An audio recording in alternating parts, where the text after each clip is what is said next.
اور جو کچھ آسمانوں میں ہے اور جو کچھ زمین میں ہے سب اللہ ہی کا ہے، وہ جسے چاہے بخش دے اور جسے چاہے عذاب کرے، اور اللہ بخشنے والا مہربان ہے۔ اے ایمان والو، دگنا چوگنا سود نہ کھاؤ اور اللہ سے ڈرو تاکہ نجات حاصل کرو، اور دوزخ کی آگ سے بچو جو کافروں کے لیے تیار کی گئی ہے، اور اللہ اور اس کے رسول کی اطاعت کرو تاکہ تم پر رحمت کی جائے، اور اپنے پروردگار کی بخشش اور بہشت کی طرف لپکو جس کا عرض آسمان اور زمین کے برابر ہے، اور جو اللہ سے ڈرنے والوں کے لیے تیار کی گئی ہے، جو آسودگی اور تنگی میں اپنا مال اللہ کی راہ میں خرچ کرتے ہیں اور غصے کو روکتے اور لوگوں کے قصور معاف کرتے ہیں، اور اللہ نیکوکاروں کو دوست رکھتا ہے۔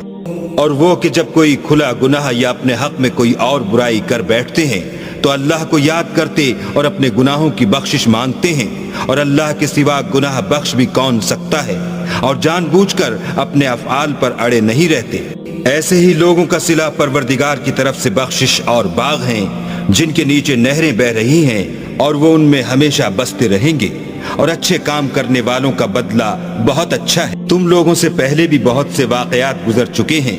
تو تم زمین میں سیر کر کے دیکھ لو کہ جھٹلانے والوں کا کیسا انجام